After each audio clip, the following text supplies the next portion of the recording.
you have a bottle opener? Literally just used it to open a bottle, yeah. Oh, cool. Oh, my gift from Couture is being used. The little ashtray. Fuck yeah. It's primary ashtray. Oh, I definitely used that in the most awkward way possible. Do you like a glass or you're out with a bottle? I'm alright with a bottle. Alright.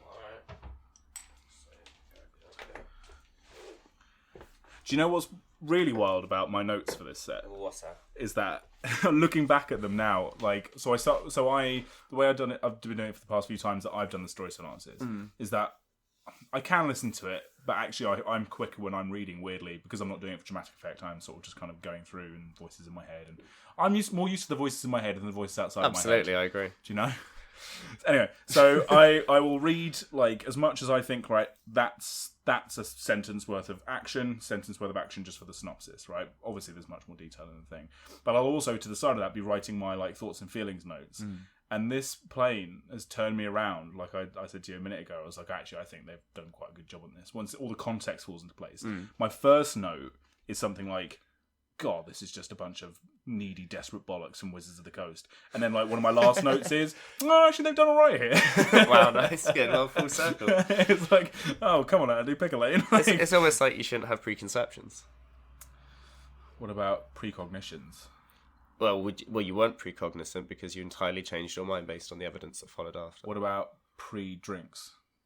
Cheers. Oh, hello.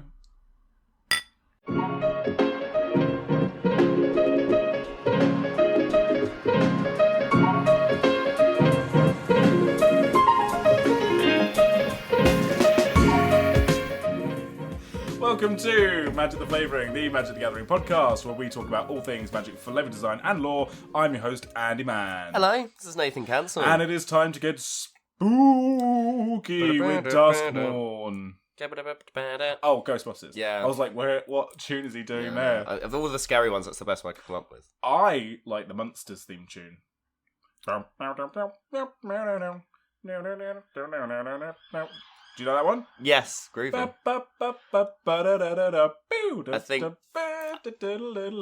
I think that always gets beaten by the Addams Family, though, doesn't it? Hey! See, right, good. Well, we're here, and that was actually arguably campier than the set is, but we're not actually talking about the cards today. Yeah, no, it's story time. It's story review time. Yay. You know the deal. We're going to do a story review. But this is a brand new plane. It is. Nathan Cancel. It's a whole new way of a plane being a plane as well. Yeah, which is quite interesting. Yeah, when we were led into, when we were first explained or first leaked, like, or told, presented with the plane, it was a house, a plane that the entire plane is a house. And when you first think of it, you don't think giant cosmic morphed reality. You think, okay, so it's just like, like a big mansion or something? Well, how does that work? Because, like, other planes, in their sort of cosmology, if you like, well, they've tried a bunch of different things, and that's part of the joy of the multiverse, is that each plane isn't actually like a spheroid, planetoid structure. Ravnica is an entire city. Obviously, you got the rubble belt, but they'll never fucking talk about that. So, like, you got a city-wide plane, or a plane-wide city, if you like. You've got the discs of Theros, because of all the different levels. You've got the flat continents of Dominaria. Well, you've also got... Well, that was Wrath, right, I think, that was overlaid. Oh, that's right. And then you've also got Innistrad, which has, like, a Ragnarok kind of style. Like MCU Ragnarok style, where it's just, like, a space and then there's too far at the edges, you kind of fall off. And then you've got all the, like, the little mini realms, like the... What's the one? Ugin's Mystic... Oh, the Meditation realm. Masturbatorium. Yeah. And then you've obviously got, like... You originally had, like, Mirrodin, which was tiny, which obviously is now gone, but... That's okay. That's probably a good thing. Phyrexia will go bye-bye. But yeah, they've tried loads of different things. And we are looking prospectively to the future to a space set, which is kind of also a very strange concept that I'm sure they'll somehow manage to do very well. But yeah, they tried a whole new thing here. And arguably, they pulled it off. Yeah. The optics around this set have been divisive, to say the least. I did a tweet, as I'm wont to do, because it's our only social media. And I was even-handed. I went in really hard, being like, fuck this baseball bat in this set. And then, actually, like, the tweet was more, I mean, you can go see it, I mean, it's on the internet. But, like, what I was saying was, I was ready to be really angry about there being a baseball bat. And then, actually, I very quickly realised that there are other game objects, like contested game ball. There have also been baseball bats already in Magic, and no one's giving a shit. And just all these things, and I was just like, I mean, I think arguably you still kind of ruffled a lot of feathers, but for different reasons. well, in New Capenna, a bunch of these true. The Beattown Beamster. Do you know what I mean? Like, so I was like, really, my question was, why was I so angry? And when I say I mean, why was the half of the Magic community that was pissed off? Mm-hmm. What constitutes modern? What constitutes fantasy? All the thing. And that tweet fucking popped off like nothing of our social media ever does, because I think not because I think I was particularly insightful, but even just the kind of veneer of like, what do we all think, guys? Just like really ripped like. But it got right to the crux of the point, right? Of like anachronism within our Magic sets. Like, how do we feel about what we look outside of the window and see is also just basically what we see on the Magic cards. Like, I feel like that kind of closeness and that doesn't necessarily, it takes you out of that fantasy element. It doesn't feel like fantasy when it's based in reality so closely. Yeah. And I think we were saying this off air just before we started recording. As ever with a lot of these sets, the marketing, because it's marketing, and like obviously they want to have like sort of hero images for the set and stuff. The marketing, I think, is keyed into something that is way less important as far as at least the stories go. The cards are a different matter, but like when we look at these stories, the 80s pop culture horror stuff, although ever present, isn't hammed up to anywhere near the same degree as, say, a lot of the marketing materials and the promo. Yeah. And so a lot of the stuff that people give a fuck about, where it's like, this isn't Magic, in the context of the world building of the story, actually seems to be done incredibly well and subtly handled in a lot of ways. Well, it's almost like kind of entirely removed, like if the veneer of 80s pop culture that sits very, very presently in the set actually falls away into this really deep world that actually doesn't really in the stories touch on it so specifically. Like, at no point does it have like Chucky, like a random doll coming running at you, like a manifest of your fear kind of thing. Like, it's all grounded in something that's believable. The idea of it all being like sort of hammered on the nose and being like, this is the thing it's meant to be as part of our real world, just isn't there enough. No, but there is definitely a strive to modernity, and I look at Magic the Gathering going, well, what if a plane did, what if we evolve into what we would call like late 20th century suburbia, and how would it get there? And this is where we get Duskmourn, right? Yeah. And it doesn't feel so far removed from what could actually happen. Like, it's a close enough truth of like, well, what would happen if a semi-modern human world that we can, like, imagine if we suddenly had abilities to tap into demons, and we were like, hey, can you make my TV turn on? I don't need to pay an electric bill. Hey, you can buy me with gas. Hey, maybe you can do all these other things, and then accidentally I morph you into the world, and you need something back, and you're super powerful. Yeah, and that's kind of where the greed and the avarice of the humans in this playing, because it's kind of, I think, specifically focused on like the more metropolitan parts of the world. Obviously, kind of just went a bit too far. Yeah, and they made brokered the wrong deal with the wrong things. They dug too deep. And then this is kind of the reality of what would probably happen if Magic suddenly spawned in the world that we live in currently. But then it turns it into something that's completely alien and ridiculous, but also again within the realms of what would happen if an entire world was consumed by a demonic house and every fear manifested in reality. Like, that's a real cool concept. Yeah, you know? It's funny, isn't it, that it's only just dawned on me, and I'm sure it's been pointed out a bazillion times in the lead up to this set being released. This is the film Cabin in the Woods. Yeah, exactly. Yeah. All of your, exactly. And the reason Cabin in the Woods is so revered, and I fucking love that film. I think I've said this before. I'm a massive fan of slasher horror, and I do like some other genre horrors, but like slasher horror because of its campness and because of its like not taking itself too seriously. Like, I love watching a group of teenagers get hacked to bits. Right? I don't know why. I just do. I think it's funny, right? I know what you did. Not funny, but as in fun. I think it's fun. Yeah. Not any better. It's a Scream. Scream. I Know What You Did Last Summer. That's one of my favourites. Sarah Michelle Gellar. Fucking excellent. But the reason Cabin in the Woods works so well is because it is referential and it is campy, but it does it straight-faced. It goes, oh no, we're going to make a proper horror film. We're just going to acknowledge that horror films are also a thing. And we're going to play into all the tropes, but we're going to do it so well and also subvert them where they need to be subverted. And that's what this set's done, and I think it's been pulled off. So Duskmourn as a plane was a plane where we're trying to figure out what the actual specific power of the plane was. Humanoids can summon what are effectively demons and bend them to their will. So the demons will offer them power obviously for contracts and the normal thing that a demon does, you know, like of where it will give you power in return of something, like it will cost you something, and they would use it for basic things that would then essentially the demons almost be kept at bay, hungry, you know, because they'd sap the power, but they wouldn't quite ever give the demon what it wanted, you know, fully consume or whatever. And eventually they pulled the wrong one into the world, being Valvagoth. And they, in their fear, bound him to a house and basically left him behind, but weren't able to banish him or set him free. He was kind of left in this limbo, left patiently waiting for what we assume to be hundreds, if not 1,000 years. It's hard to say how long, but I imagine like hundreds of years probably at this point. We don't know how far in the past or how much time has been spent where he has fully consumed his plane to now, but we know that there was probably a few generations, maybe 6-7 generations of human life or whatever they would consider on that plane to be.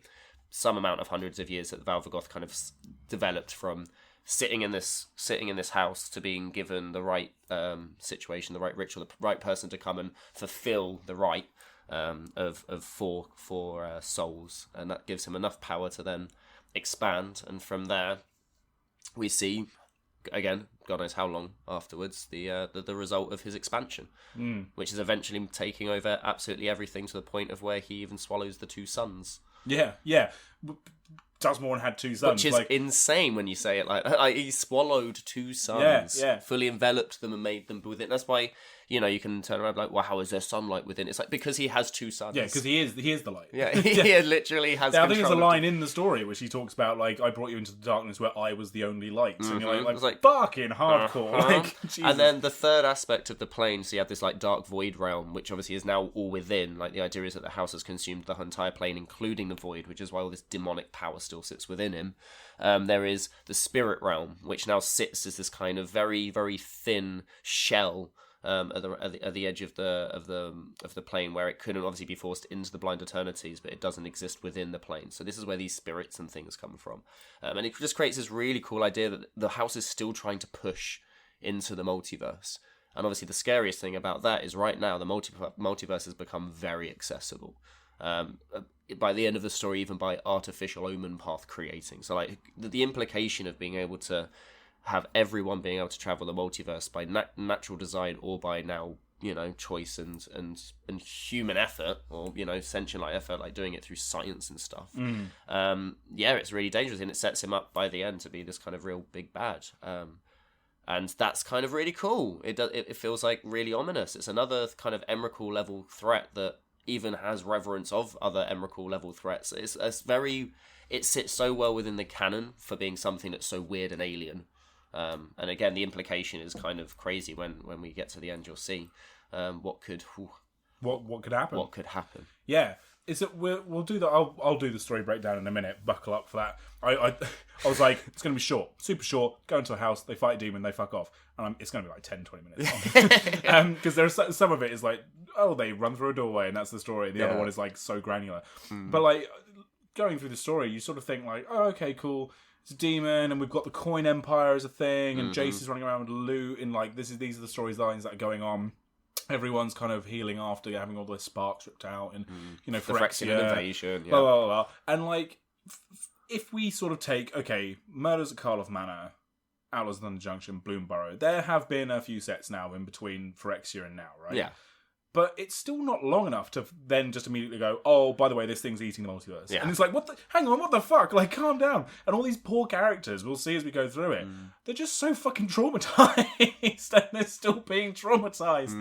Magic is really not letting these characters have any moment. Like, everything's really bad still at the moment. This is why it's quite nice to have the palette cleanser or something like Bloomburrow. Oh, thank God for Bloomburrow. Right? Just a nice little break from everything being bad. And I guess the campiness of Thunder Junction, it's nice not to have another, like, too gritty kind of set of where it still felt light-hearted enough, you know? Yeah, I don't know. It's funny that OTJ seems to be getting... it seems to have more context 2 sets later. You go, oh, that's why they put that there. Yeah. Still wasn't great, but that's why. Yeah. It was one of those kind of like filler sets where like you have to go through the motions, we have to give it enough space to breathe, and this is kind of where we need to go. Like, this is what the story beat needs to be in the long term. And then this is the kind of set that we need to have, and kind of how do we make those two things like coexist, you know? Also, Murders, right? as much as people didn't like that set, I did like that set, and I liked it for all the reasons that I hated Outlaws of Thunder Junction, so fucking square that circle, I don't know. But, like, it did introduce characters, good characters, that have been carried forward into the main narrative, and you can't say that about either OTJ or Bloomborough. No, and I think both sets actually really did a really good job of setting in motion this Niv Mizzet Omen Path control network. There is thing. that, yeah. That and is, it all binds Outlaws this did together that. quite nicely as well. Like, the through arcs from a storyline perspective are actually all kind of delivering and still layering back on each other. They're still paying each other off. There's still twists and turns and more intrigue. And it's quite nice to have that layering effect where it doesn't feel like each story's just kind of like thrown out there individually with some maybe a couple of hanging points. Like, say, look at Eldraine. Not a lot really hung off the back of that. Ashiok, was it actually Ashiok or Jace? I mean, that's kind of the only thing that went forward. We don't actually really care about Will and Rowan having an argument over who has the crown or whatever. Like, that's not actually that of course, Eldraine was also a set. Yes, yeah, exactly, right? You know, so it's funny that there has been such a string of sets that actually have massive lore implications, because it does really feel like this arc is arcing. You know, there's lots of questions still unanswered, and I guess this is the best part of the story arc, right? Where all of the threads are open and there's those cool things going on, and we haven't yet been disappointed with what the conclusion might be, because who knows if it's going to be a good payoff or not. But the journey right now is really fun. What do you think? So I'll ask this question before we get into the story breakdown, and then I'll break down the story. We often go about the opinion that a 2-set block is the preferred for a push-pull, for a breathe-in, breathe-out. Yeah. What are your thoughts about this being a 1-set block? The big issue with what you just said is that it's been so long since we've had a two-set block, and I'm not really counting Innistrad, because that did feel like it wasn't a continuation of the story. It was two different sides. It was day and night. You know, it was two different stories. It's been so long since we've had anything but single sets. I'm not even of the opinion now that maybe it would be a good or bad thing. There are some sets I'm hungry to see more of, and there are some sets that I think it benefits from having another chapter. But with this, I kind of like the fact that it gets you really engrossed in it, and then it kind of snaps away, and it's like, okay, and just leaves it hanging there. That's so much better. Yeah, I think this would have been way too intense to stretch out any further than like 300 and something cards. Yeah. Bloomborough, I would have loved as a 2-set block, if anything, just to spend more time in the world and to see different aspects of it. Maybe do the Ravnica thing of having 5 of one colour, 5 of another, whatever they want to do. I did think that Murders would have been better, because you could have done a proper cliffhanger. I think OTJ, but there wasn't enough. There wasn't enough anyway, so I don't know what they would have done with another block. Yeah. But this one, I was absolutely like, no, this was the right decision. Having it as a 1-arc block, you're watching a film. Exactly, it was a 3-act film. Precisely. Boom, boom, boom. 100 and, fucking 20 minutes or whatever you want to do, like 90-minute film, in, out, shake it all about. So, yeah. Yeah. Let's get into it. Yeah, what happens? Well, firstly, let's talk about Mira Grant. Yeah, or, right. as they're otherwise known, Shauna Maguire. Really, I think at this point, I think it's hard to argue that they're not the best Magic writer. I think. Absolutely. I mean, by quite a margin. We've spoken about them before. Tangles, they did Assault on New Phyrexia. They make so many did characters. A bunch of March Machines, Murders of Karl of Mana. She understands she understands Magic characters so well and gives them such a consistent voice and such a diversity. Every single character that you can clearly tell that she absolutely adores, like say Tyvar, gets written in such a rich fashion that you indulge in them. You're not annoyed by them. You don't roll your eyes at the stupid fucking Chandra dialogue that you're like, yeah, whatever, pew pew fire, you're angry. You know, like it's not one dimensional. Even when it is one dimensional, it's so on point with what they would be like. There are so many points that things are said in this that I'm like, that's campy as shit, but yeah, that's exactly what they would say. I think it's not just saying it for the sake of being like a little bit sort of... I'm going to rag on Chandra as well. Chandra was always a character where it was like, look how cool I am. It never really... And this is personal, and I think this is maybe personal to us, because a lot of people disagree. There are a lot of Chandra fans out there. Fair play. For us, I think it felt like this is what stock generic character from the late 90s Cartoon Network TV show would be saying. It never actually felt like a character in the world having real experiences in lots of ways. Whereas Tyvar, Zimone, these characters are saying the things because that is what their life experience has bred them to say and do in this situation. And Shonen actually does a lot of justifying that in the internal monologue as well, where it's like, again, it's almost like justifying why they would say something so silly, and then it kind of carries it.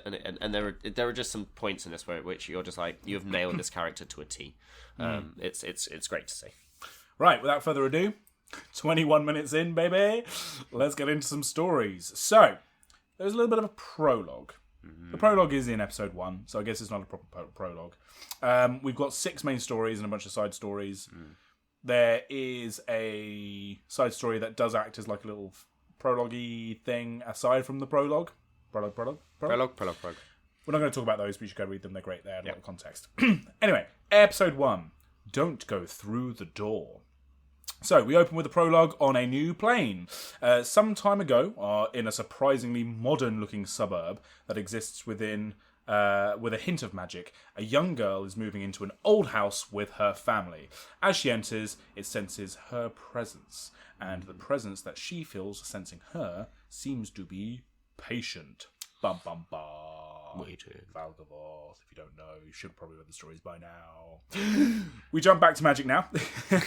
And we join the Planeswalker Kaito, who still has his spark, thankfully for him. He's in the middle of a heist. He's infiltrated a Moonfolk stronghold on Kamigawa. Sorry, crime.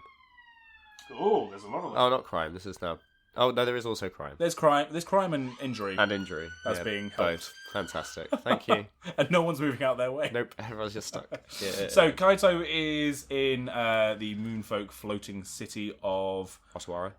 I can never remember how to pronounce it. The Moonfolk seem to have become a bit authoritarian since the Phyrexian War. The Blue always end up being authoritarian. Yeah, they've kind of sort of gone, do you know what, we are the most technologically advanced, so we're just going to fucking... I'm smarter than you. Listen, peon. Yeah, take over like the Empire? Imperial Empire? Empire. Yeah. So he's in the middle of a heist. He's stealing back one of Tamio's scrolls from their stronghold. Tamio's scrolls seem to have been dispersed since her death, well, her original death, and the Phyrexian War. They seem to have been sort of stolen or sold off or whatever. And he is trying to get one back for Nashi and Tamio's widower. During this heist... It doesn't belong in a museum. It doesn't belong in a museum, yo. In the middle of this heist, the Wanderer shows up and basically tells him that Nashi, Tamio's rat boy son, has gone looking for his mother, which is a bit strange, because last we knew she was a digital ghost in a scroll.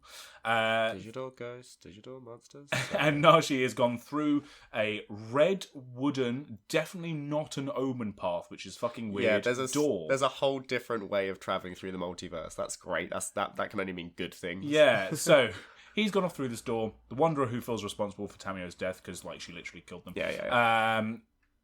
wants to go after Nashi. The Wanderer has also discovered that the Living Guild pack on Ravnica, Niv Mizzet, is also interested in these red doors, because during his mapping out of all the Omen paths and his glorious sort of trans multiverse project, he has also spotted these doors. Imagine it's just like doing some homework. It's just like have a little hobby. It's like, what am I going to do for this decade? Oh, yeah. Okay. We'll do a trans-dimensional map of the multiverse. Yeah. Fantastic. What the fuck are these doors? Like, It's like he's on the map. It's like his little train set in his basement. I love it. So she's met up with Niv Mizzet. Niv Mizzet has gone, okay, you want to find your little rat friend, that's fine, but you're also going to work for me whilst we do this. And the Wanderer wants Kaito's help. Kaito also wants to have help of his own, so when they go to meet each other on Ravnica, he swings by Kaldheim and he picks up Tyvar. Woohoo, Tyvar! Yes, Tyvar. How can you not put him in a story? We were called out for our last episode of being a little bit thirst trappy and a bit sort of hungry. Stop putting Tyvar in stories then. Eventually he does get spoilers. Tyvar's he eventually gets a shirt. It's going to happen. We apologise for now. I do like Tyvar. And there's Tamio in the... I mean, sorry, I'm over thirsting for Tamio. She's a digighost. The Digidestined show that can still bring you closer together with a companion. Okay. Anyway. Tyvar also has a ally of his own in the form of Nico Aris, who's still rocking around Kaldheim. Doesn't have their spark, neither does Tyvar. That's probably why they're still rocking around Kaldheim. Well, there are Omen paths, but it's clear that obviously Nico, being Therosian, really does love it on Kaldheim. And this is the first run out we've really had from Nico since the Kaldheim stories. Yeah, right? there were the two angel ones where what was the angel place called? The Valkyrie place. I remember now. This is the thing. Don't do one set with 10 different random names of realms. I'm not going to remember what any of them are. That should have been a 2-set block, you see. Absolutely. Anyway, those three head off to Ravnica, where they are then met at the site of where this door that Niv Mizzet is found on Ravnica. By Zimone Waller, who was the main Quandrix students from the Strixhaven stories. And it's a nice little interaction with between her and Kaito, where he sort of goes, oh, sorry, my friends are coming by via Omen Path. And she's like, okay. And Kaito goes, there are planar travellers that have no fucking idea what a spark is, or have no concept of it of their own volition. So she's actually well excited by the idea that they're coming through Omen Path, because that's what she does. These four go and meet the Wanderer and Niv Mizzet. Niv Mizzet greets them, and along with Niv Mizzet are his employees Atrata and Alquist Proft from the Murders of Karloff Manor stories. Continuation of story. Again, oh god, no. So many thirst traps. Tyvar and Alquist in the same set. And Wanderer as well. And the Wanderer. Oh. And Atrata the Silencer. Yeah, lots of pretty people. There's a lot of pretty people in this set. So these, they're all there, and basically we're there. Niv is giving a debrief as to what he wants them to do, i.e. head through the door. They know they have some information from Nashi, because he sent through drones first to try and figure out what was on the other side of these doors. When the drones crashed, Nashi went in with some of his Nezumi friends. So all they know is there is a house on the other side of these doors. Another character is in tow. Aminatu, the Fate Shifter. Desparked, but still unbelievably fucking powerful for a 9-year-old girl. Super, super interesting. Do we know is she still 9? Has she maybe I grown suppose up she a would bit? be, but she's younger than Zimone. But we also don't know when the original printing of her was. I mean, people are saying like, oh, maybe it was actually printed after, and she gets her spark back. Say in the story that she is younger than Zimone. So if Zimone is now, say, like a post-grad, so say she's like sort of maybe 19. Yeah, I'll say very late. Because she was young when she went to Strixhaven. Yeah. Aminatu's there, and she's giving a grave warning. It seems that she turned up without Niv Mizzet's request. And what she's saying is that the house on the other side of these doors seems to be pulling away from her own destiny magic. It's almost like it's like antimatter and matter, right? So Aminatu's whole aesthetic is all moths. Yeah. The doors are all moths. Well, Valvagoth is a giant moth demonic demon. Moth, yeah. So it seems like they have a connection there somehow. Do you think maybe she's from Duskmourn? So we don't know, and they don't go into it too much in this story. What Aminatu does give our gang, and that's how I'm going to be referring to them from now on, the old Scooby-Doo gang, is she gives them a bunch of devices that are essentially tokens of her power, and they are called fate shifters. She doesn't explain how they work, she just says that they have the ability to change your fate. It's a one-up. And the gang head through the door. Episode 2, Don't Split the Party. The gang go into the house, each jostling for leadership roles. They don't really like each other much, especially Nico and the Wanderer. They seem to be butting heads a lot. They start their search for Nashi by checking the rooms in the house, but before long they start to realise that something is very wrong, and their portal door has disappeared behind them. The rooms and structures shift, and the abandoned carnivals and inside of the house trouble them greatly. This house has vast expanses of outside typography, but with walls on the other side. Yeah, there's how does the wind blow the grass if there aren't any windows and you're inside? The Wanderer uses her mage senses. That's the best way I could describe that. Yeah. She just kind of feels around with her senses. So I guess the thing that seems to be an underlying thing, it's mentioned a lot, is the fact that because she's always been thrown through the blind eternities over and over and over again, she has a much greater sense of the environment around her and how to adjust to it and deal with the trauma of changing environments. So yeah, it keeps her interesting whilst also after they took away her most interesting feature. Yeah. She determines that the whole plane, in fact, is a shell of sorts, although they don't quite know what that means. The house eventually starts to split the party on its own volition through shiftings and spooky tricks and whatnot. So, for example, a scream splits off Tyvar and Zimone in tow to go and save whoever it was that was screaming. Kaito gets swallowed into a pit, and essentially we are left with 3 different parties of Zimone and Tyvar, Kaito on his own, and the bickering pair of the Wanderer and Nico Aris. Well, he's got his little drone friend. Yeah, what you'd be nice. Imagine doesn't really do much in this story. I don't know. It literally breaks them free later. The house sets to both seduce and scare the parties, and this is seen all throughout the story. It seems to be calling and prying on their fears whilst also trying to tempt them with desire. Okay, so the way that the house tries to tempt people is kind of interesting because it provides libraries for Zimone. It gives even before then, the scream for help that wasn't actually a scream for help was immediately to attract Tyver to be noble and go into the rescue. It just happened to be that Zimone justified by saying the amount of times that I've had to stop someone doing something reckless so they can save me later when I'm going to do something. It's not reckless, it's for academic purposes, but I'm going to need them later, so I'm going to save them. Yeah. I guess the house doesn't expect that. Yeah. So it ends up it's taking Tyvar, but also Zimone in tow. Yeah, there's a real element in this story which I think is maybe to its detriment a little bit. It's one of my slight grumblings, but it's the same way that it was the same with the Justice League, right? No matter how far they try to go, okay, here's a new set of heroes. As long as they are the main characters of Magic, there is a certain element of going, isn't it just lucky that they're all the most powerful mages in the multiverse? Yeah. Like, Well, I guess specifically Kaito needed to go and recruit a really good bunch of dudes that can go and adventure and save someone. Yeah, I suppose. So I guess they have been literally cherry-picked because of their abilities. That is true, I suppose. Before long, we have Nico and the Wanderer as they go through a butcher's, like a murder slaughterhouse against a slasher killer. Room. Yeah, a meat room. They dodge a slasher killer and they bump into another survivor that's not part of their team. Ooh. This is a pale-skinned, tousle-haired young man who's wearing tattered clothing with bits of the house kind of stitched on it. Edward Normal Hands. Well, we've seen the card art for this character. Yeah, and basically it's Edward Normal Hands. Very Tim Burton. And this character is known as Winter. Winter gives off some more lore about the house and about some of the creatures that they've already come across. So, for example, the butcher, murderer that they were running away from in the slaughterhouse is known as a Razorkin. So it gives the idea that these aren't necessarily one-off villains, but they are like collections of villains. Yeah, like Cenobites from like kind of Hellraiser, right? It's not like any one particular bad guy, but they're all morphed to this weird, horrible degree of malicious kill-mongering. Yes, and it is also very Magic the Gathering to be like, here is this collection of things that you can find on all the red and black cards. Yeah, exactly. Here's the Rakdos, but not the Rakdos. But it's basically the Rakdos, yeah. Slightly less leather. Fair enough. So, second story, the party splits up, we've got a new character. Episode 3, Don't Look Back. Just to make a point, yes, all of the chapters start with don't. Yes, they do. Which is nice, nice rhyming. I think it's cute. Yeah, it's lovely. Yeah. Don't Look Back. Nico notes that Winter is a skilled and considered survivor. He seems to be wearing wallpaper patch clothes and he takes careful steps across the moth-covered carpet. So it seems like he's been there for a while and he's a very adept survivor. The moth motif in the house as well, which can be found in like all of its decoration and like in the kind of awnings. There just seems to be like fucking moths everywhere.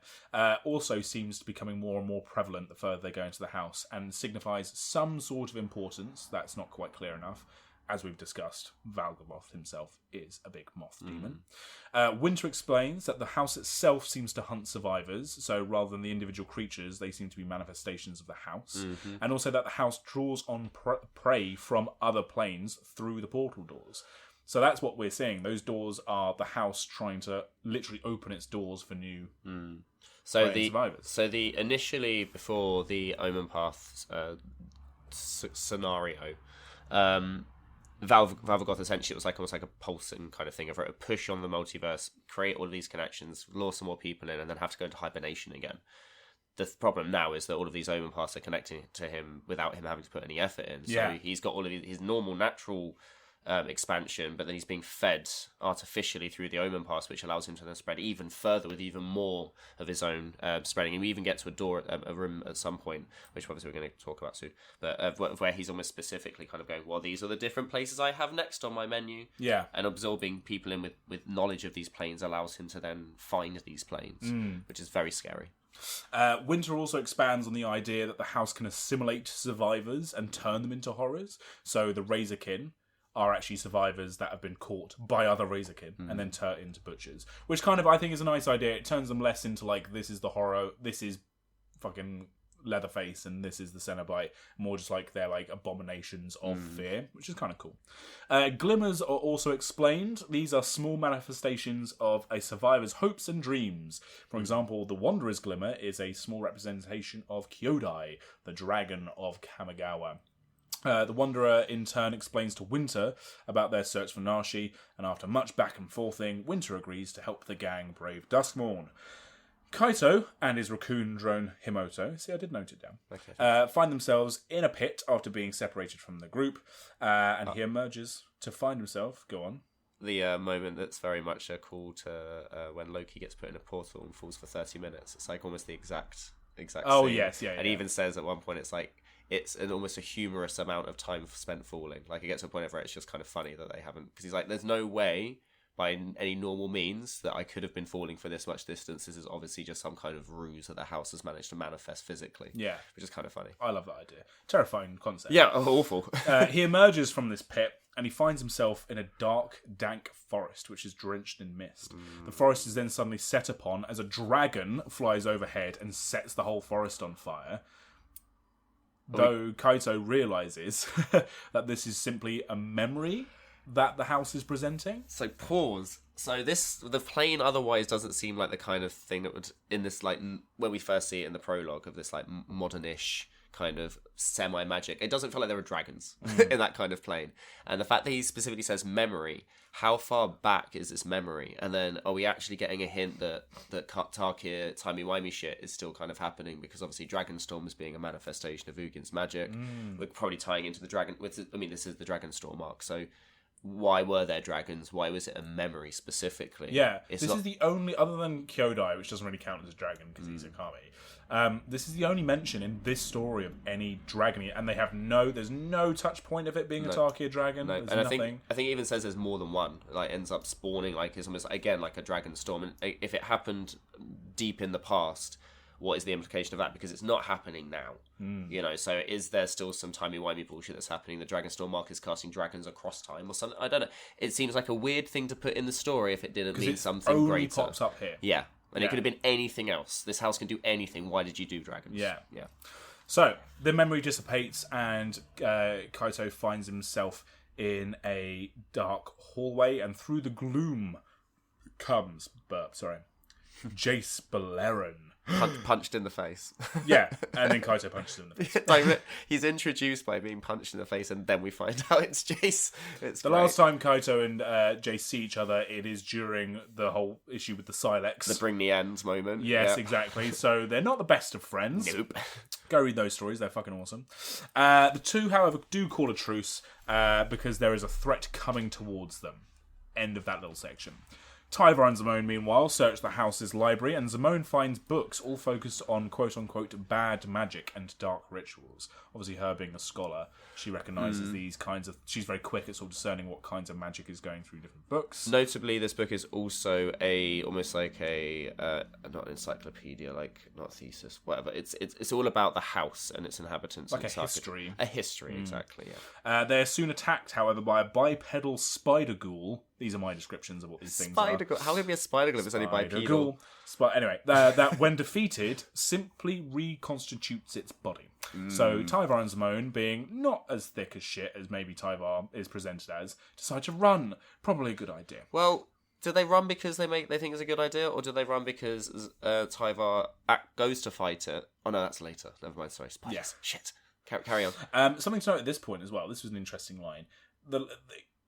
Mario Grant goes into great detail to describe how Tyvar's constantly being like, oh, he's feeling alive now, and he feels alive in battle, and he's sort of like, he doesn't want to be complacent, which is in keeping with his Kaldheimium, and specifically being one of the elf princes of Kaldheim. Like, that is true to his character, but they really hammer the point. And there's a moment here where they talk about how Tyvar's transmutation and fighting prowess, like, so his natural mage powers, have become almost stronger than when he had his spark. Yeah. Because he's been training and fighting so much harder since he had the spark. And there's a line that says, his monologue says he always considered Planeswalker sparks to be a complacency. Yeah, it gives you that kind of like, yeah, whatever, I'm super powerful. I'm a Planeswalker and I can flip out whenever I like. And I think he even says that his story began when he lost his spark. That's when his true hero's journey began, because that's when he's not got this fucking safety net there. Yeah. Right? He's actually surviving off of his own prowess. Which is in complete juxtaposition to all the other Planeswalkers of the group, which is all of them except for Zimone. Because they all mourn the loss of their sparks. I guess Wanda is probably about neutral, right? Because when she had the spark, she's got benefits not having it. Yeah. But like Nico, for example, hates the fact that they can't just go back they to feel Theros hollow. whenever they like, and they feel hollow. Yeah. And also, I think Nico as a character, and we'll see this more in the story, because they are so independent and they literally buck against the idea of destiny and fate, to have a freedom of theirs ripped away from them in such a way is terrifying. Yeah, it confines them so much more. I guess maybe it's why, like, I mean, World Tree implication being dead aside, maybe being on a plane like Kaldheim where you still have 10 different realms that you can travel between as at least some kind of facsimile of planeswalking. Well, there's also, they're an athlete, do you know what I mean? And they can Yeah. they can flex that muscle literally and like metaphorically on Kaldheim quite easily. Aren't they literally playing like a game of darts or something? When we meet Nico, they're playing like a game of axe throwing versus spear chucking. Yeah, and they're just like Nico's fucking dominating. yeah, he's just chadding it up. Yeah.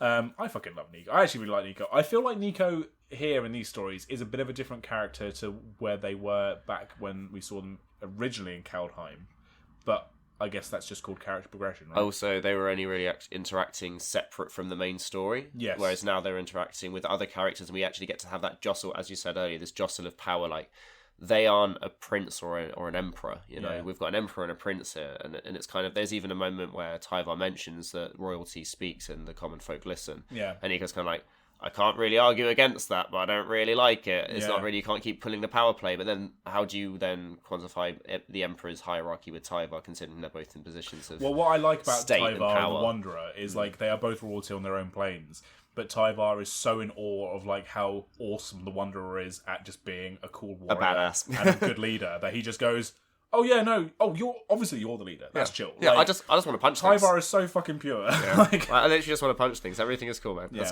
Let's go.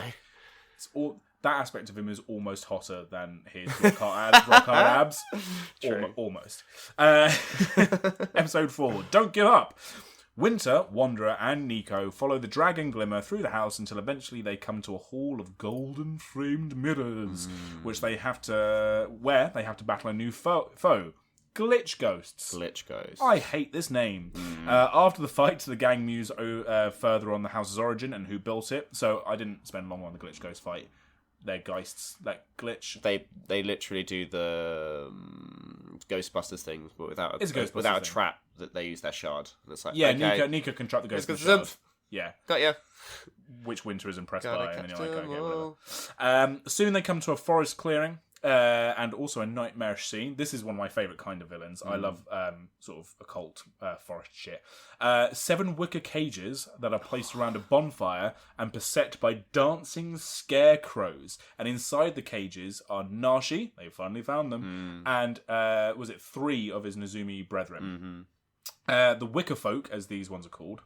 It's the Wicker Man, right? It's And any sort of like Children of the Corn kind of aspect. yeah, and also there was a slew of films between sort of 2010 and 2020 where it was all like witchy forest, like.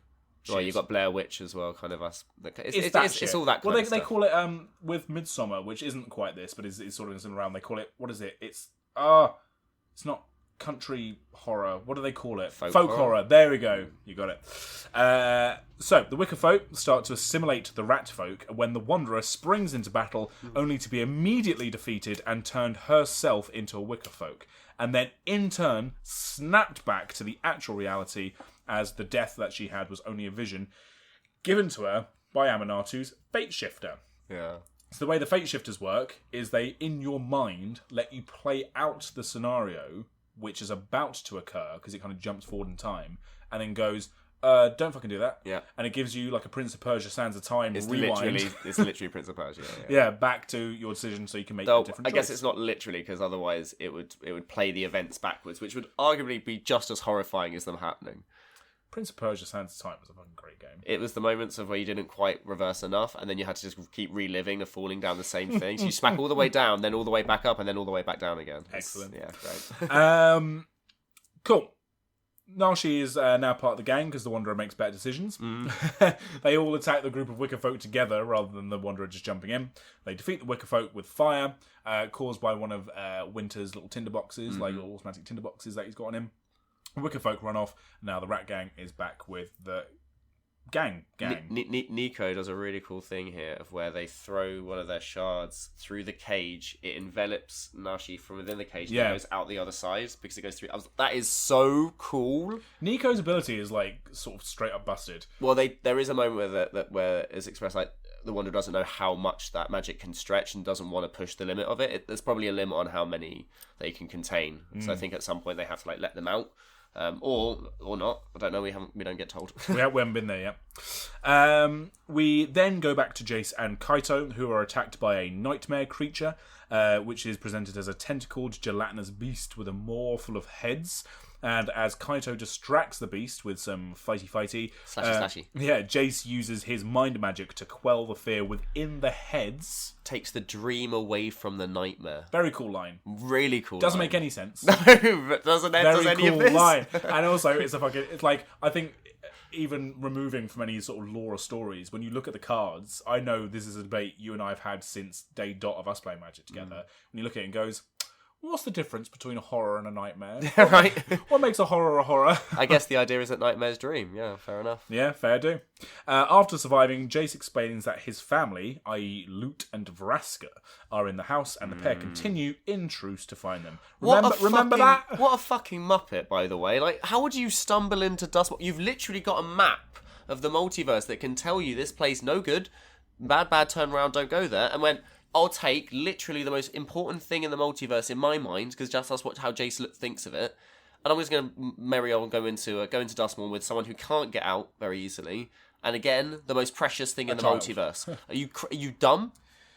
Yeah, I don't know.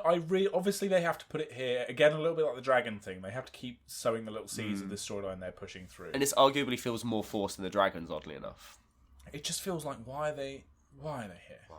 Yeah. I thought Jace was going to be a nightmare for Kaito. It made it a lot of people. So reading these as they came out, and then being on the subreddits, because obviously I subreddit. A lot of people consider like, is this actually Jace? Like, there's a couple of moments if you're reading along, you don't know the conclusion, where there's actual moments where you go, is this person still that person? Because there was an opportunity for them to be someone else now. Yeah. And then you're always questioning everything they say, you know. And there was a big thing of like, the way that some of the lines that Jace has written to be like, where he just shrugs off like Kamigawa maybe not existing. It's like, is it just a memory of his? I guess it would have been too tricksy, but I guess it would have been a good mirror to having Ashiok turn into Jace, to have the Jace character turn out not to be Jace. So instead of Ashiok. instead of the nightmare person turning out to be Jace turns out to be a nightmare How is person. the nightmare planeswalker not on this plane? Where is Ashiok ever? Like, are they ever them? Fuck! Ashiok just gets a different. Just realised that. Yeah, I know. But again, like, maybe it's too powerful. Who knows? Maybe that's where they came from. There's many planeswalkers that could have come from Duskmourn in my mind. I'll say many. It's two, but for it to have been two in one episode is quite a lot. Jace is looking for Vraska and Lute. He's an idiot. Zamone and Tyvar are still on the run from their spider ghoul, and they come across what seems to be a Geist in the form of a former Strixhaven Dean, the green one. Yes. Green and blue, I literally listened green to elf. this earlier. Glasses, mumsy sort of vibes. True. McGonagall vibes. Yeah, a little bit.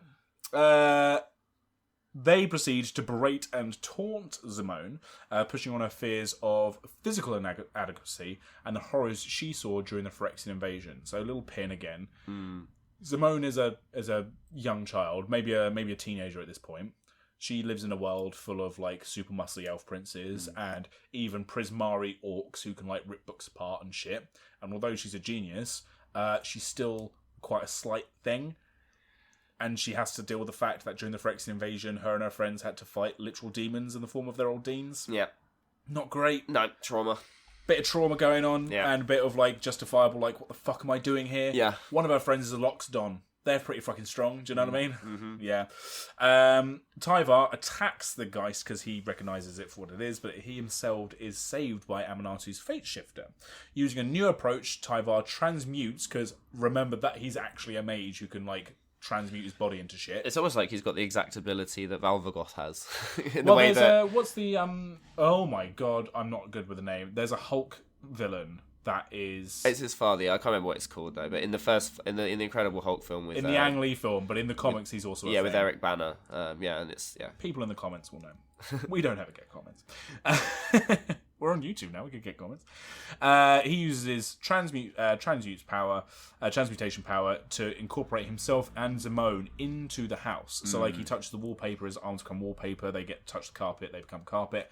And they very quickly realise that when they become the house doesn't try to hunt them. However, side effect. As a side effect, the camouflage does mean that they start to incorporate into the house for realsies, because they are literally the same. I'm going to say genetic makeup. We all know what I mean. Mm-hmm. And the thoughts of, well, it wouldn't be so bad if we expanded into the rest of the multiverse, would it? Yeah, because they come to a room with loads of doors, and each door is very clearly like stated to be of various different planes that we've seen before.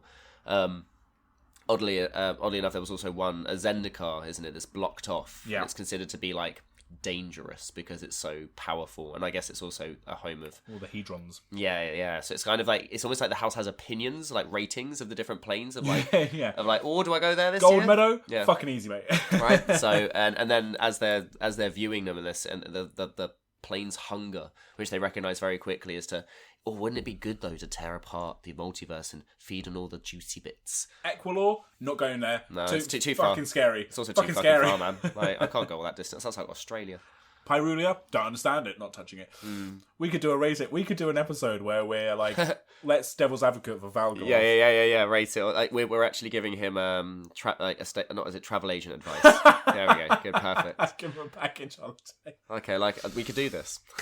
What's our budget? Another Aminati Fate Shifter warning pings off for Simone this time. They seem to use this gambit very quickly in this story. Yeah, it doesn't Ping, come up ping. a lot, and then ba. Yeah. Quick succession. Alerting her to the fact that they're getting fucking sucked into the house, and she informs Tyvar, who Because then she cuts it off. Yeah, because she literally succumbs. She's like, yeah, okay, cool, let's do it. And then somehow, so it's funny how the snapback isn't just like physical injury. It's like if you get mentally lost as well. Yeah, like yeah. it catches it. It's a catch-all.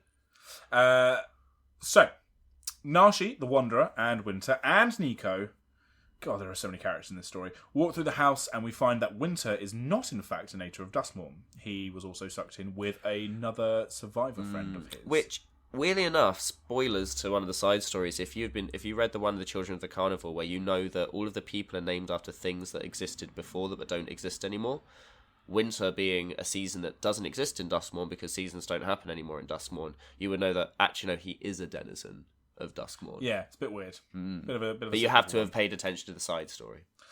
The house has been sending portal doors for years, but as we previously discussed, now it's a lot easier with the Owen parts being intact.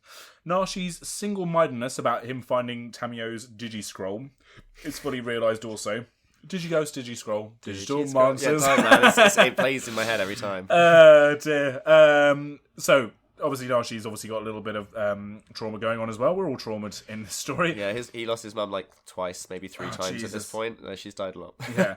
Back with Jace and Kaito, the pair find themselves getting struck by horror gel and shackles as they head up a ladder. Horror gel. I can't describe it any better. I'm not rewriting the story. No, it's horror gel. It's horror gel. Jace is lured by himself by a vision of Vraska and loot, and he fucking abandons Kaito like a little bitch. Mate, he's just like not even really What sorry. He's like, is do you know what the this worst thing character? is? Do you know what the worst thing is? And this is funny because I expect better Sean and I expect better character writing. I understand he's like fucking narrow, single-minded and narrow focus, but he doesn't even say, oh, I need to save them. He's like, he is too important. Doesn't even mention Vraska. The love of his life that multiple times over they've battled all of the odds to stay together. He literally didn't blow up the Silex and to kind of go after her and they literally came back from Phoresis together. Yeah. They want to reset it, and he's like, he is too important. Maybe you should have brought him to Duskmourn, mate. You fucking muppet. The more we read Jason in this story, the more I think they really just went, oh, remember, Sean, and you gotta keep the Jason loot thing going, and they're like, I've got to fucking there's like 5 different threads we're doing. I'm hoping that it's deliberate character assassination, but also I hope that there is it does make sense in he is super desperately trying to reset the multiverse or some bullshit. So whatever. Episode 5, Don't Give In. This is 20 minutes now I'm doing this. We've changed it up. We talk as we go now. Yeah. You go back to older flavour picks, and it's literally one of us just going, and then this happened, and this happens, and this happens. Oh, whatever, story review. It's like, this is the thing, this is the thing, this is the thing. 10 minutes go. This is more nebulous. Yeah. Okay. Episode 5, mate. Simone and Tyvar work through the house, skillfully using Tyvar's house camo. So they kind house camo. You've coined so many phrases in this episode. Hey man, wizards, hire me. I could write your card fucking text for you. House camo would actually be a pretty cool word. A word card. Better than some of the fucking shit they've been doing recently. Here's Johnny. Do you know what? They didn't do that on a card. They did the moment, but thankfully they didn't call it here's fantasy name. I can't think of one. Gerono. I don't know. Wizards. I immediately was getting hired by Wizards and then not in the same sentence. Yeah, you've done yourself a mischief. Yeah. So Tyvar and Simone have figured out that if they camo for short bursts of time, and as soon as the Dark Thought sets in, they uncamo, they can kind of get away with it. So that's what they're doing.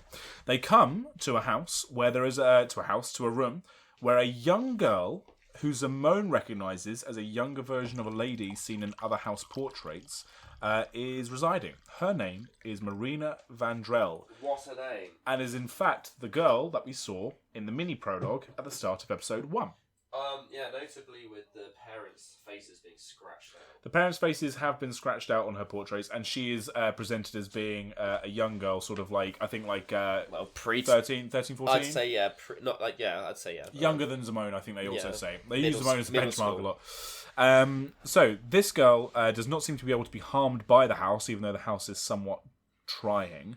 And she does not seem to perceive the house as horrifying or any of the monsters within it. Yeah, like she's looking out of the window, and as Tyvar and Simone's perspective is, outside is just like a normal suburban town, village thing. Yeah. Marina is increasingly terrified by their presence, and her fear seems to summon more monsters. Zimone and Tyvar run, and as they do so, Zimone manages to snatch Marina's diary. Through this diary, we read as entries, we read about Marina and Valgavoth. Valgavoth is an entity that was trapped in the house that Marina, through studying dark magic, tried to free. So she was tempted by this little spirit that she felt sorry for, and Valgavoth struck up a friendship with her. It does beg the question of where did she study this dark magic from? Well, I think are the books inside the house. So there were already those I think books. that's the thing, Why yeah. would you keep the thing that helps release the thing next to the thing that needs to be released? I mean, that's every horror. I guess it's the trope. Whatever.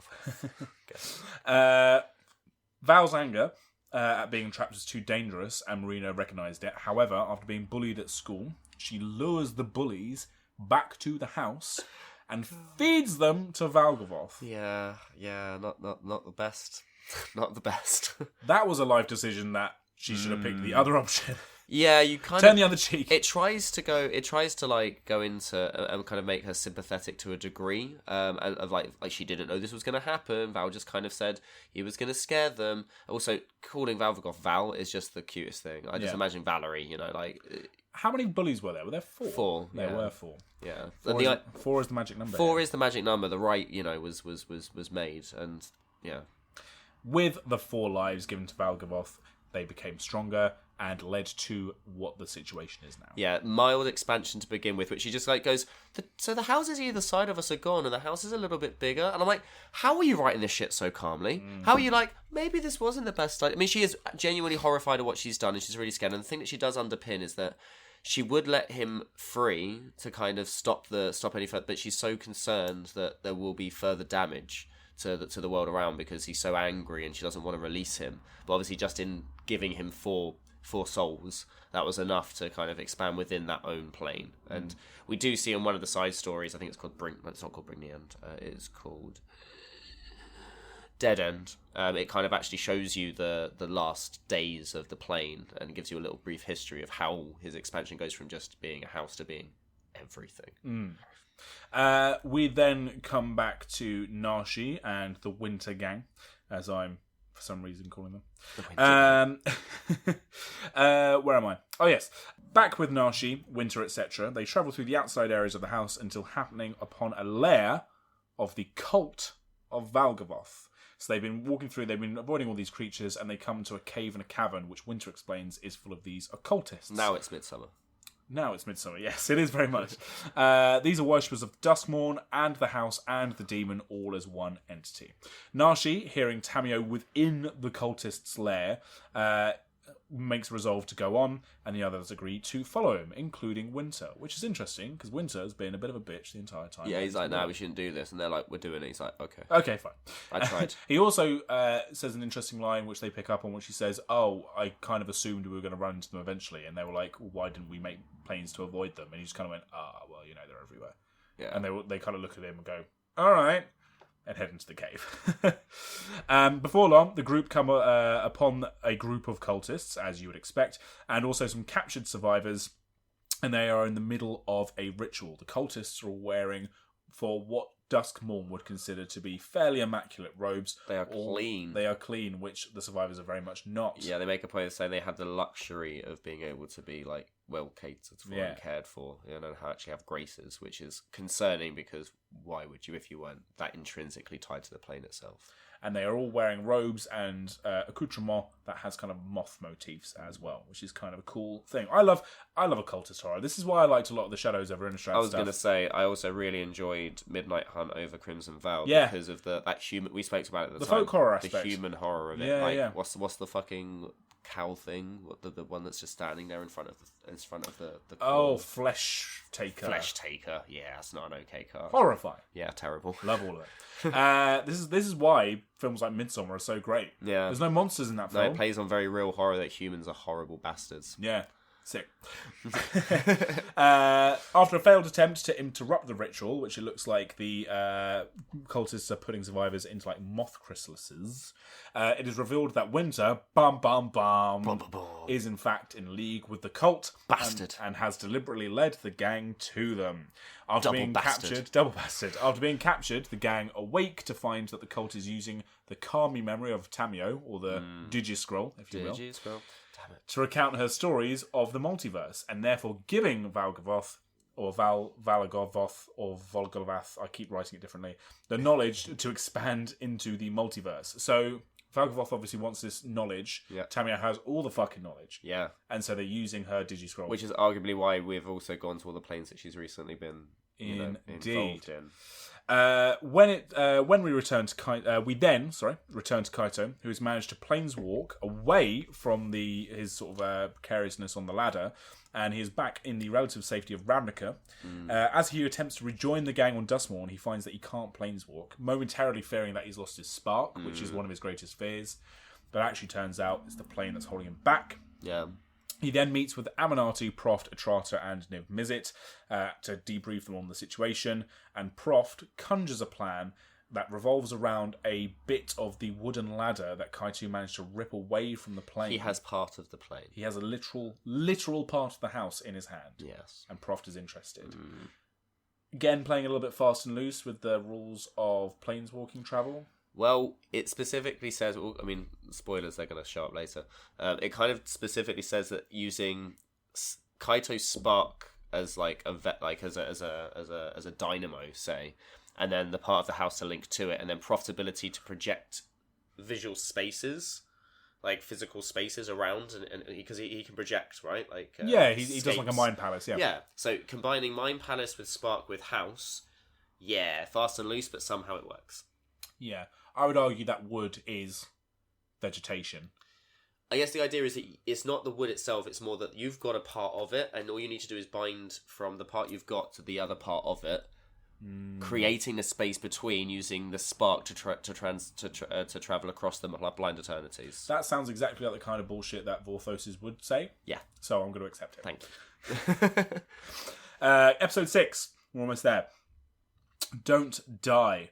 The gang wake, soon to be the victims of a cult ritual. As the cult leader explains that Valgavoth is seeking to devour all the planes using Tamio's memory scroll, and that the gang, as planar travellers, are to be cocooned because they have sort of special, sort of like, ooh, you're planar travellers, ex-planeswalkers, yum, yum, yum.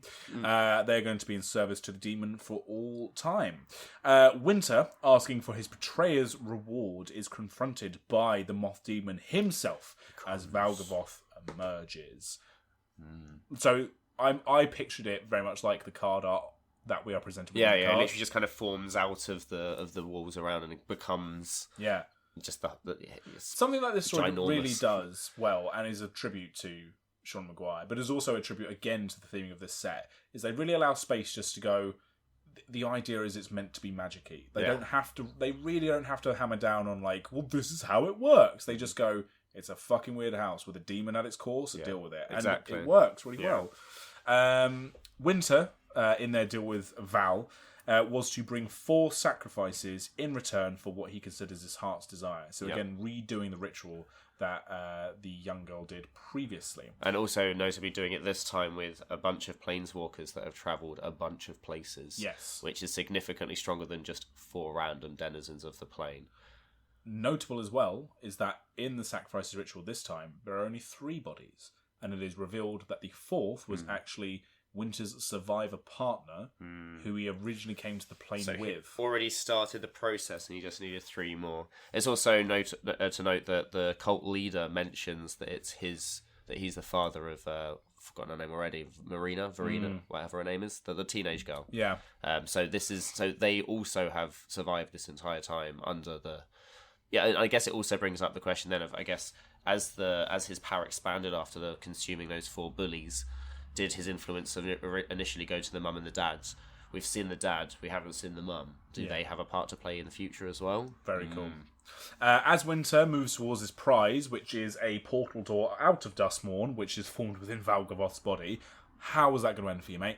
A Wicca-fokified... That's how I'm going to Wicca-fokified. Wicca-fokified Zimone and Tyvar arrive and bust up the ritual.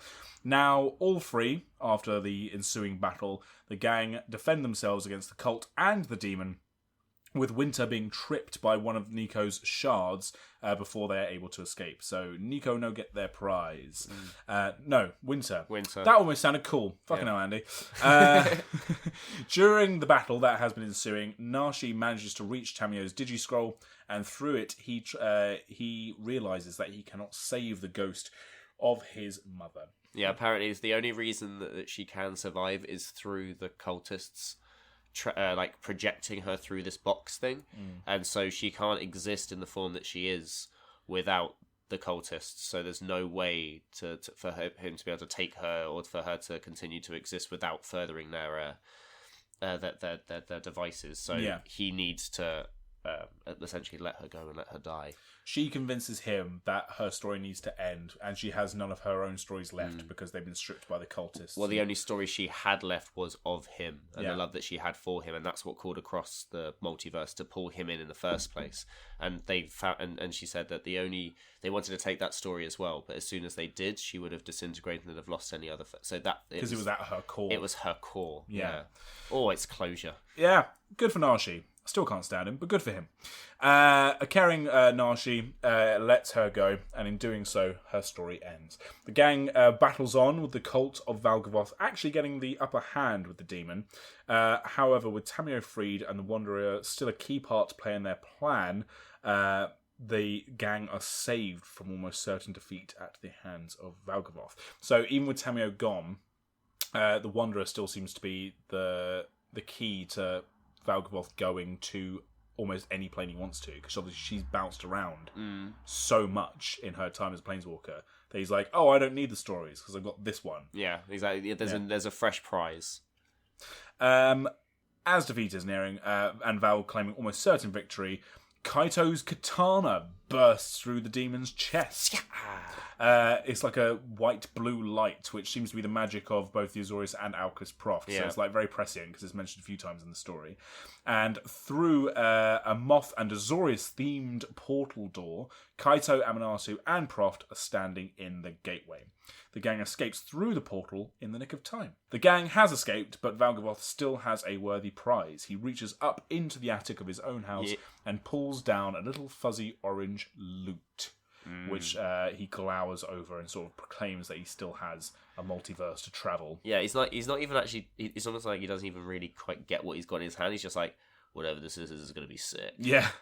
But also, forget that for the moment. Yeah. We're just going to go on to a little epilogue. Yeah. So the little epilogue to this story is that the gang all head off on their own little journeys. It's revealed that Niv Mizzet's Openpath project is kind of nearly done. So, I mean, I'm kind of happy that's been working in the background. Yep. That's fine. So now we're in a world where Niv Mizzet, the Living Guild Pact, can kind of go wherever they want. Well, he's got the similar thing to what... It's also kind of funny because they've lost one multiversal map whilst Niv Mizzet has just kind of completed his multiversal map. Yeah. Which is kind of funny. And in a last little twist, we join Alquist Proft in his Mind Palace office, which he kind of resides in, where he has all his case files and all of his knowledge.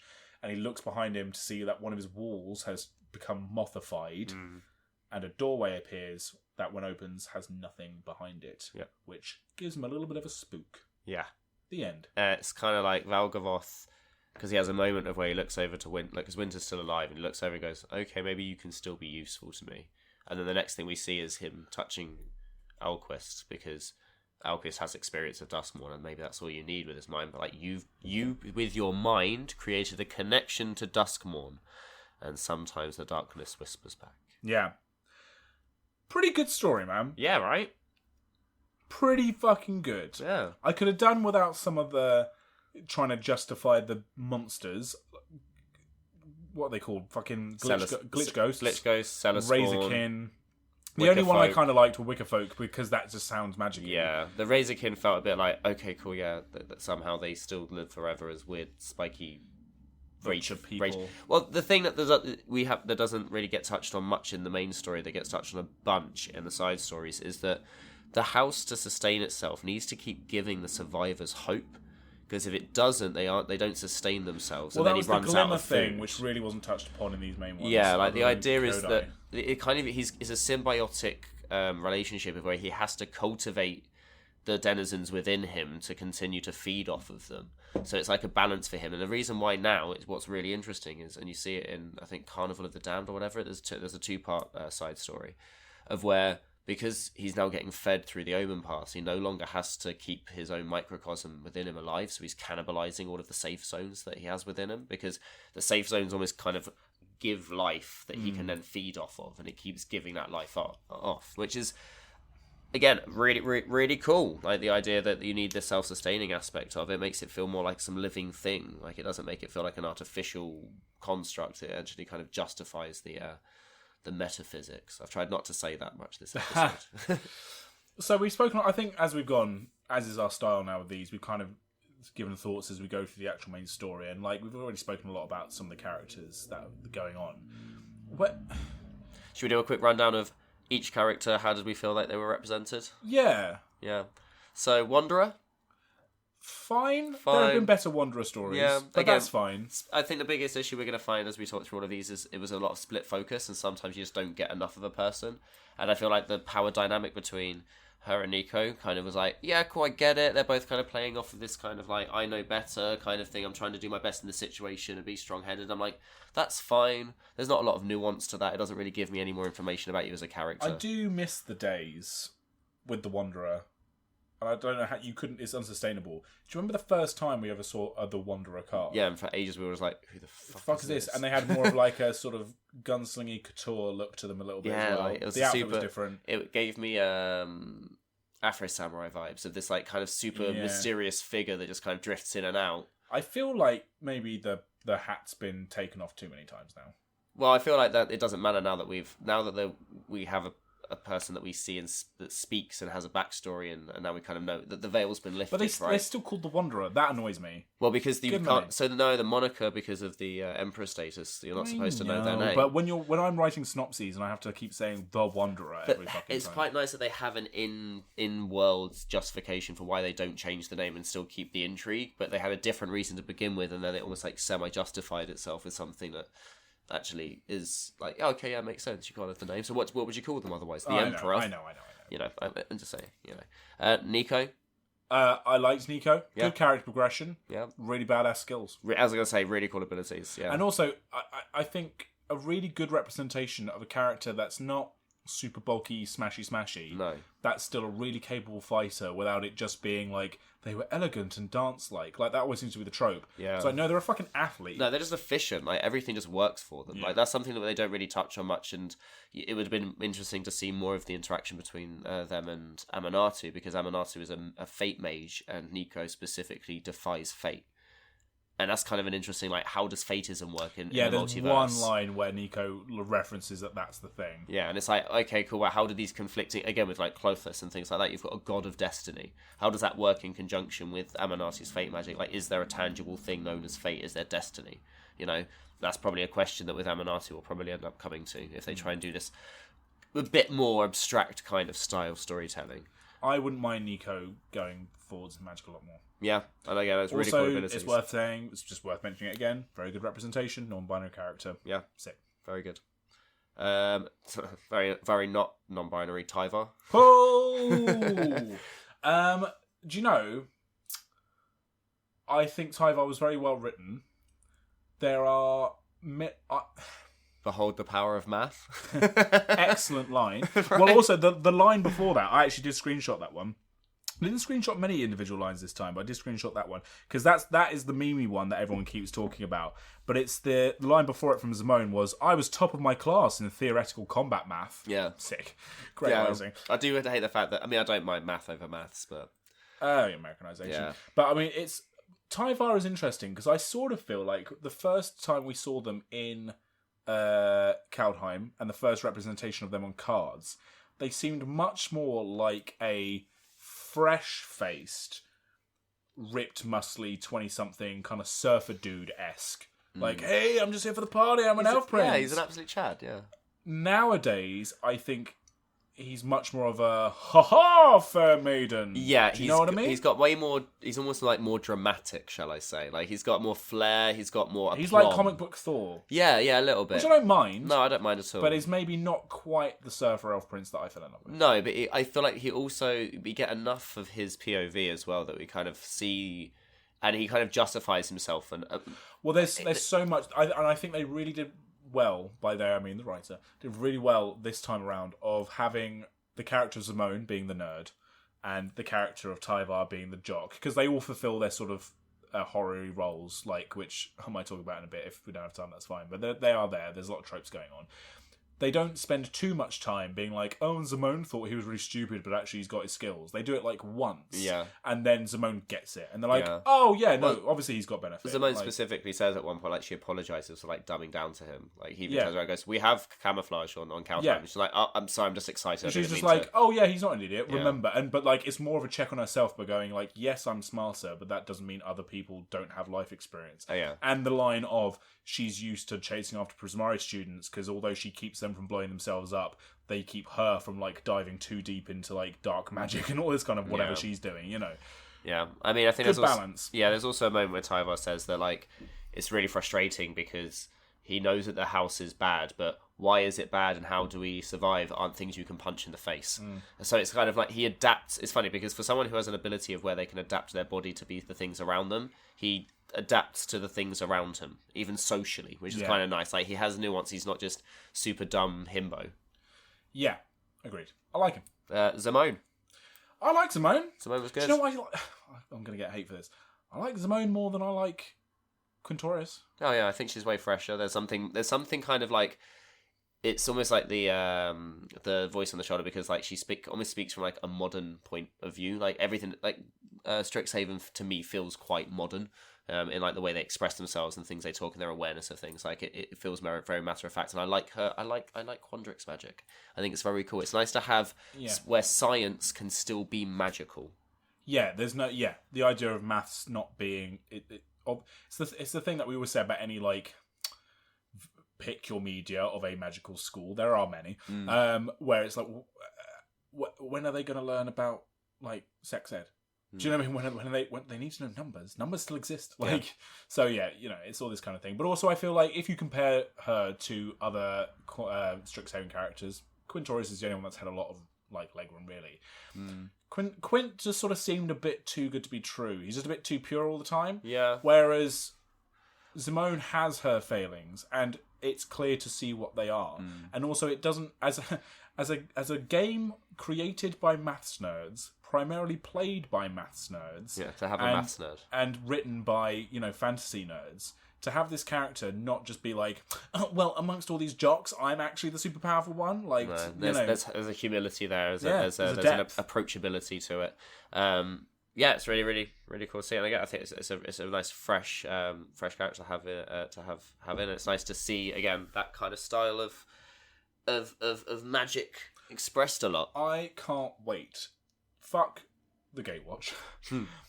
There are a lot of new walkers that are filling like their little roles. Great for them. I can't wait to see Niv Mizzet's like Council of the Multiverse, where it's like him, Proft, Simone, and they all sat around a table trying to figure out problems. Yeah, it's sick. Yeah, I guess one thing also that was nice with Simone is that you actually got to feel, because previously there wasn't much of an arc, and it's actually you got to see how much like even a small arc of dealing with the trauma of losing a lot of your, you know, your teaching faculty.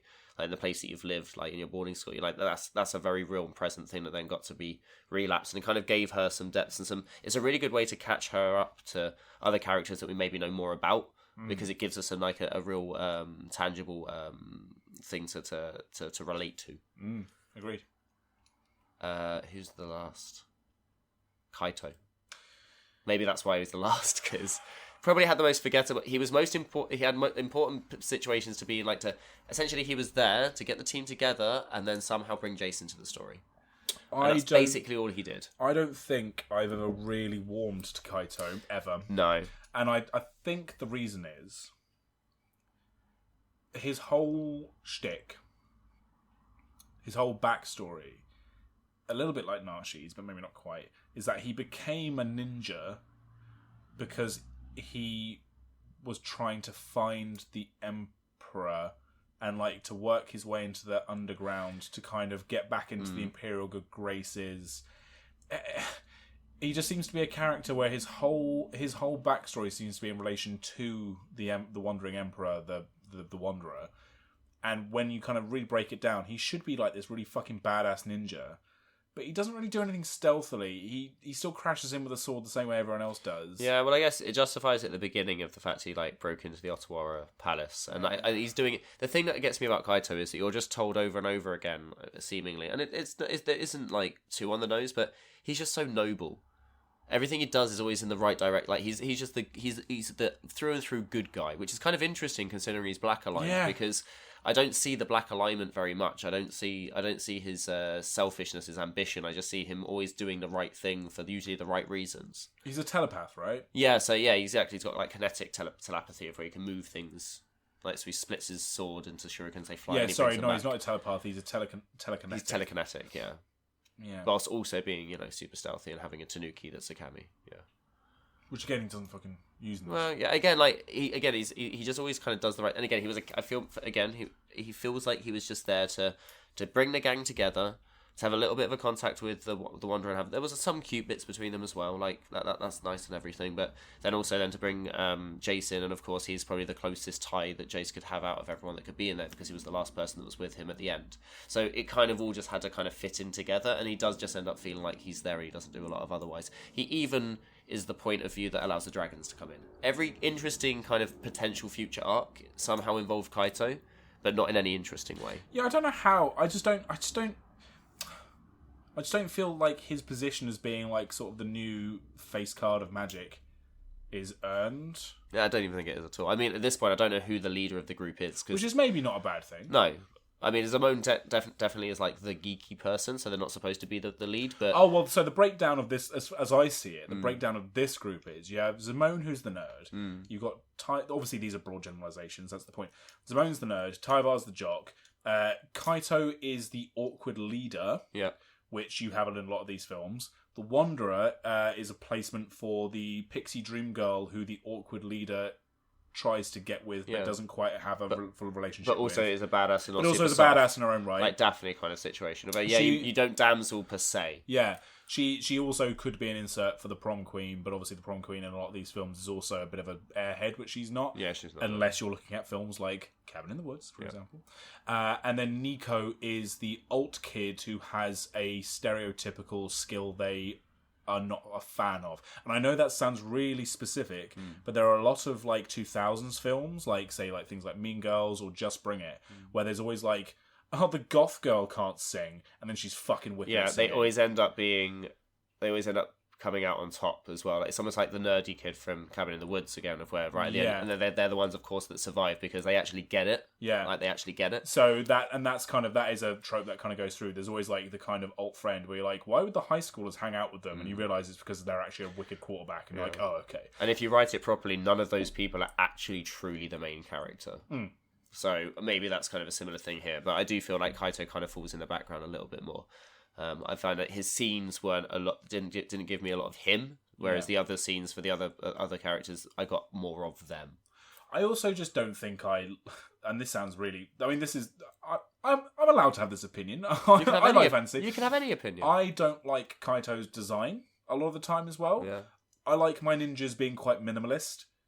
He's quite complicated. And he's got like all of this complicated cyberpunk armor. And I look at all of his alt art cards and I'm like, oh man, these are really busy. I hate his sword, for example. Yeah, I know what you mean. It doesn't feel like he's just not for me. Yeah, that's fine. And that's absolutely fine. Yeah, I agree.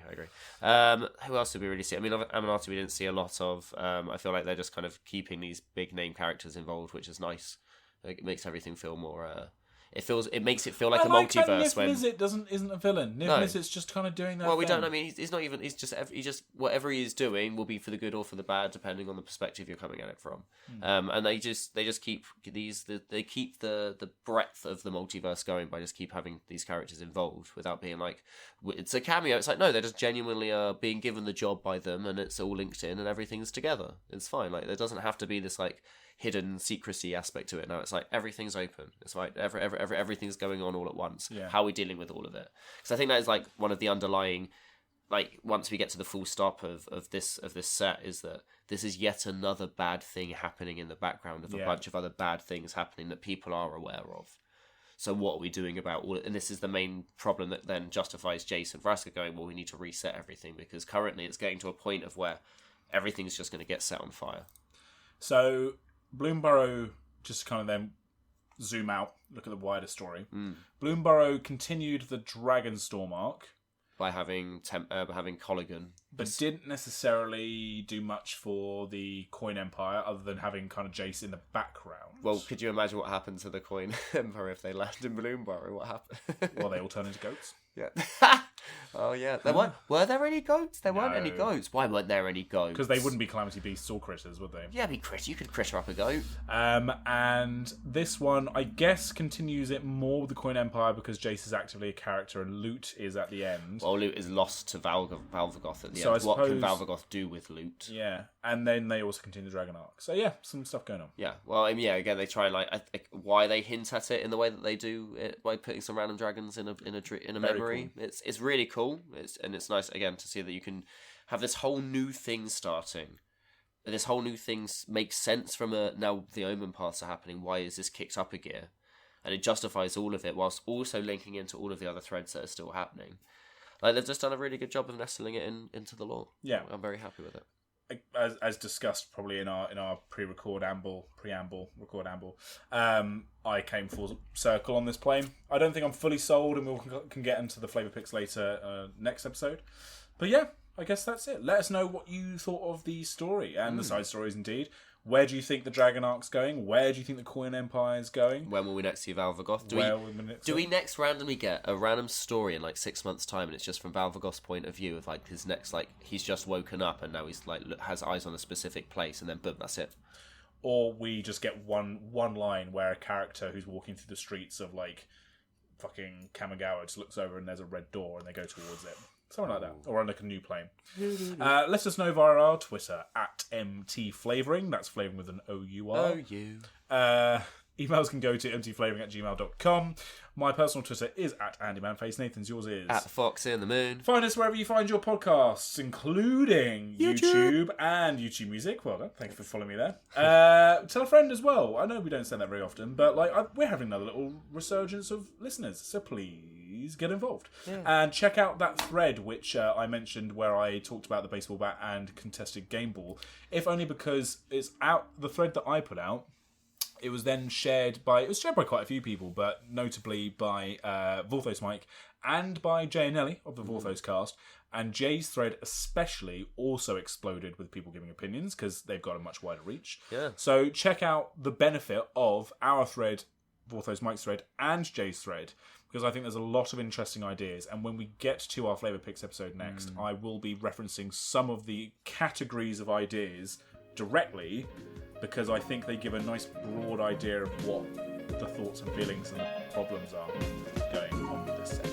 If in fact they are problems, that's also an opinion. Where is magic going? Into space. Quite literally. Yeah. Anything else? That's it. Bye. Nice one. Thank you so much for listening. This has been Magic the Flavouring. We will see you soon.